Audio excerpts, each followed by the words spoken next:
Hello and welcome to the mock number 4 of General English for our post of JKP Constable, Junior Assistant, SCOST Kashmir as well as for all JKSSB exams. आज का lecture जो है this will be the mock number 4 of JKP Constable on general English part of your syllabus. जितने भी आपके topics mention हैं general English में वो सभी हमने ऑलरेडी डिस्कस किए हुए हैं.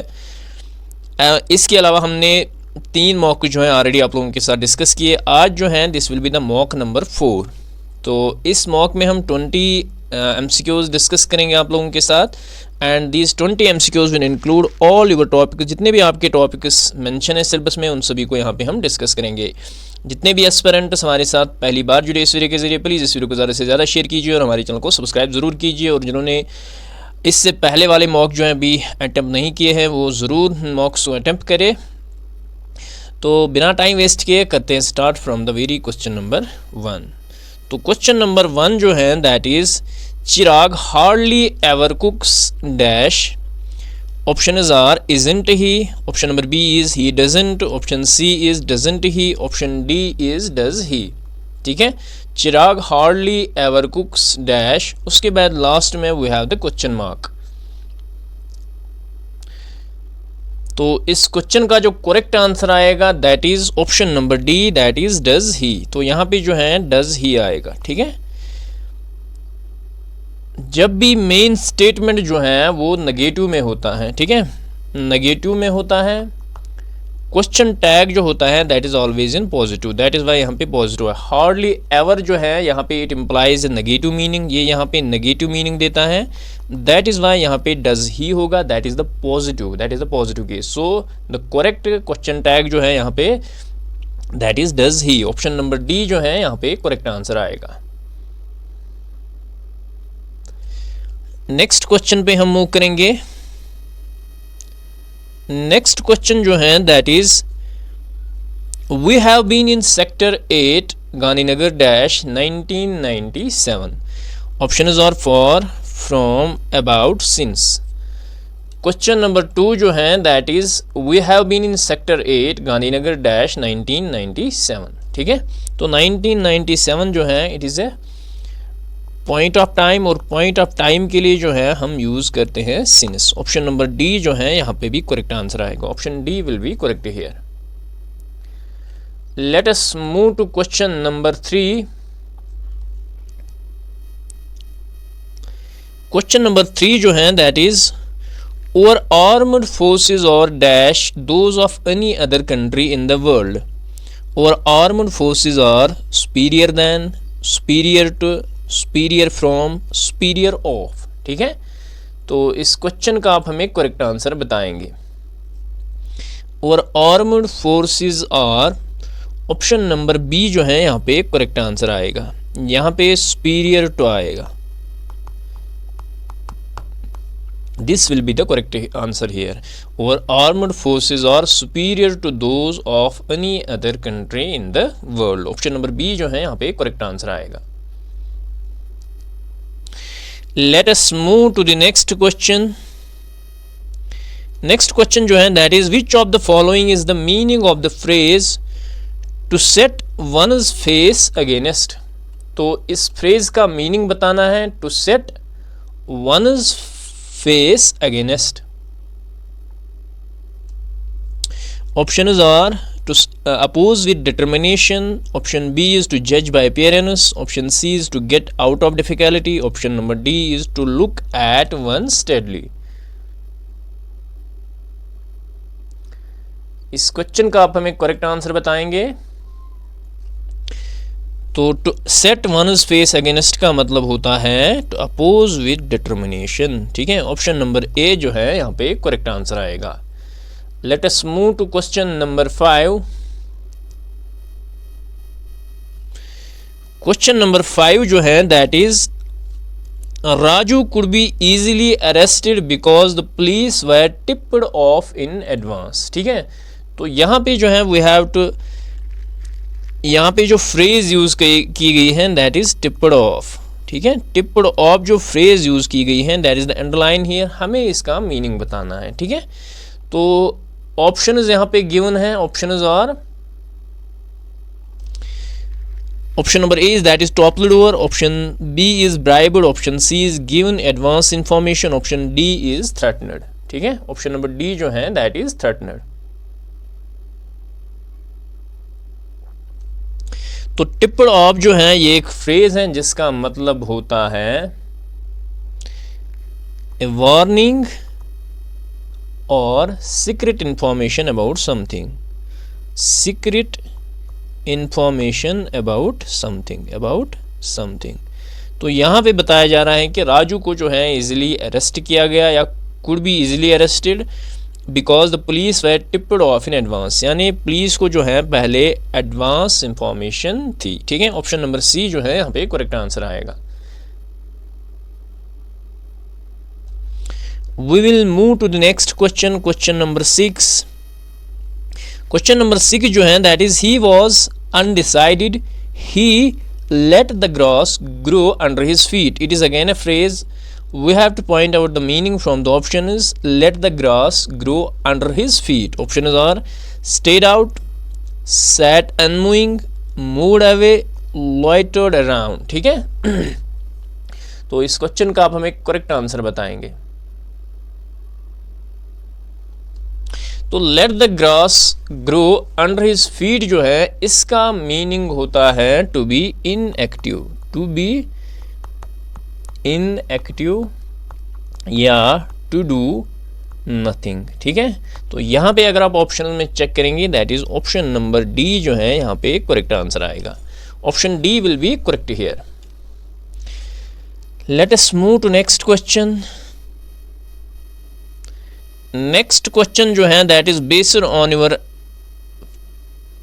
Topic that is analogies. तो we have to select the pair which has the same relationship. Pain, sedative, तो the same way we have to find a relationship. Option are comfort, stimulant, grief, consolation. Option C is trance, narcotic. Option D is that is ache extraction.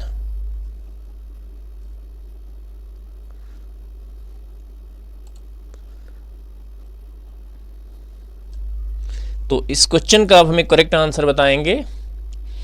It is option number B. ठीक है, तो sedative जो है it is a type of drug जो relief provide करता है from pain, that provides relief from pen.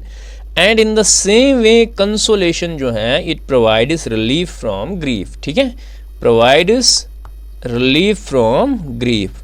तो यहाँ पे जो है ऑप्शन नंबर बी इसका करेक्ट आंसर आएगा। We'll move to next question.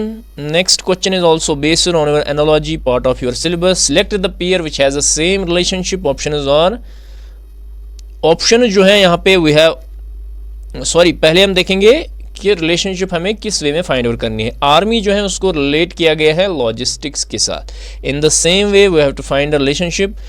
Soldier, students, business, strategy, war, logic, team, individual. ठीक है, तो आर्मी जो है यहाँ पे आप याद रखोगे आर्मी वर्क्स ऑन लॉजिस्टिक्स। ठीक है, आर्मी जो है it works on logistics and similarly जो है बिजनेस वर्क करता है किस पे, स्ट्रेटजी पे। Option B will be correct here. Option number B जो है यहाँ पे करेक्ट आंसर आएगा।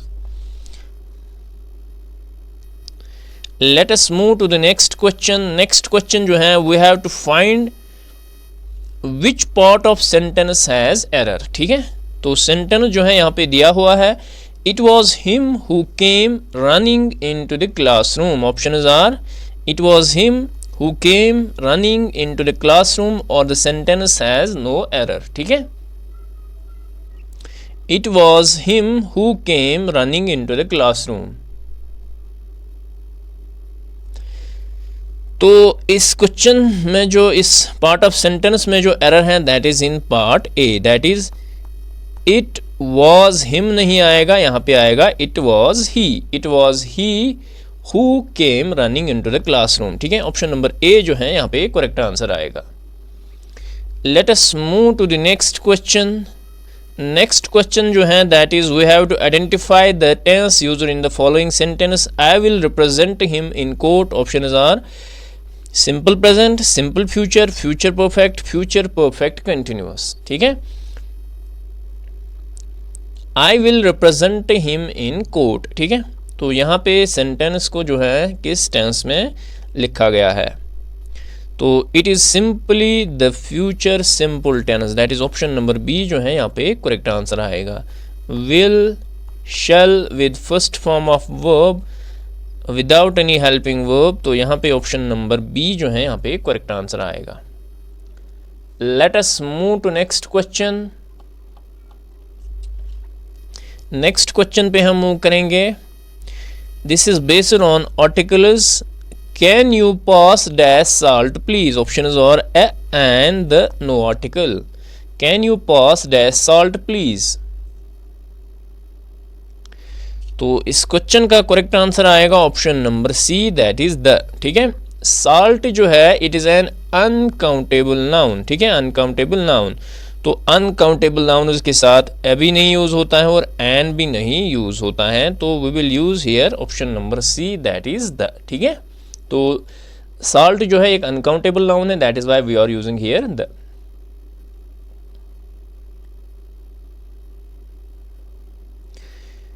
Let us move to the next question. Question number 12 पे हम मूव करेंगे। Dash Yamuna is dash sacred river, ठीक है। तो यहाँ पे बताना है कि dash Yamuna is dash sacred river, option are no article a the and the a the and a, ठीक है। तो dash Yamuna is dash sacred, ठीक है। अगर आप देखोगे यमुना जो है एक रिवर है, रिवर के साथ हम यूज़ करते हैं हमेशा आर्टिकल द, तो एक ऑप्शन आपका आ गया द। तो अब ये ऑप्शन भी कट हो जाएगा, ये ऑप्शन भी कट हो जाएगा। अब आपके पास दो ही ऑप्शन बचे हैं, that is B and D, ठीक है। द यमुना इज, यहाँ पे एक की बात हो रही है, यमुना जो है एक ही रिवर है, तो Yamuna is a sacred river, so option number D जो है यहाँ पे करेक्ट आंसर आएगा। Let us move to the next question. Next question is he is superior dash me, option is or to than with from. He is superior to than with from. Option number A जो है यहाँ पे correct answer आएगा। he is superior to me, option number A will be correct here. Let us move to the question number 14. Question number 14 जो है that is they decided dash the grey sofa about on in of, ठीक है। They decided dash the grey sofa, तो उन्होंने decide किया on the grey sofa, option number B, बिल्कुल easy type का question है। Next question, my friend amused us dash funny jokes from at on with, my friend amused us, यहाँ पे option number D जो है this will be correct here, with funny jokes, option number D जो है यहाँ पे correct answer आएगा। Let us move to the next question.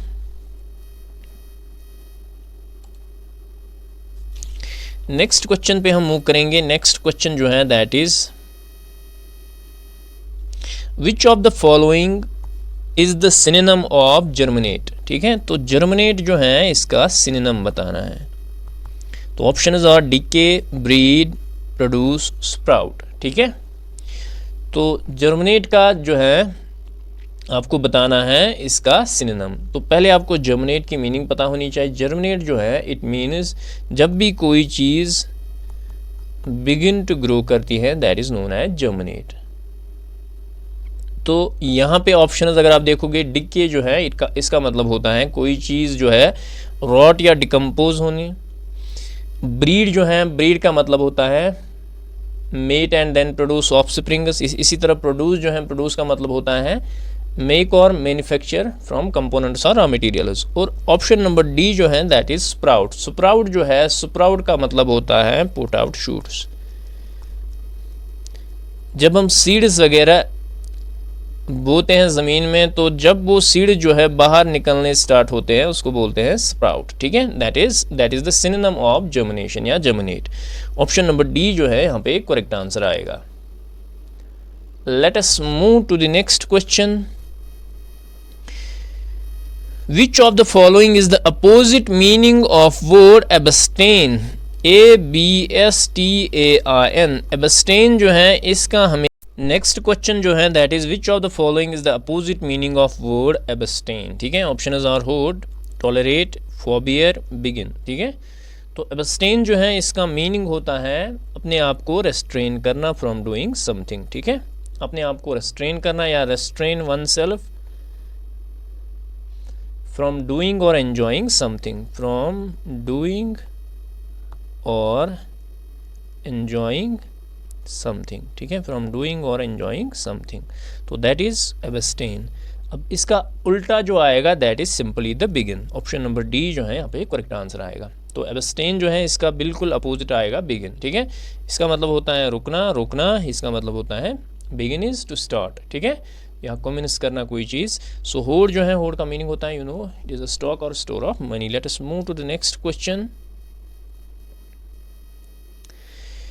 Question number 18, the teacher left an everlasting impact on dash students. तो यहाँ पे options are its, their, his. Option number D is none of the above. The teacher left an everlasting impact on the students. Everlasting impact, option number C जो है यहाँ पे correct answer आएगा, that is his. तो option C will be correct here.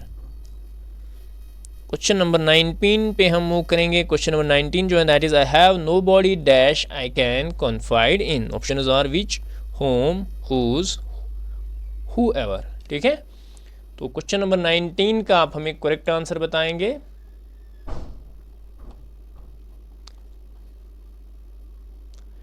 I have nobody dash I can confide in. Option number B जो है यहाँ पे करेक्ट आंसर आएगा, whom I can confide him. Option number B will be correct here.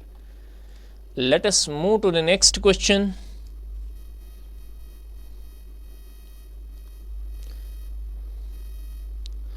We have to fill the blank with the correct homophone, ठीक है। तो correct homophone से हमें ब्लैंक फिल करनी है।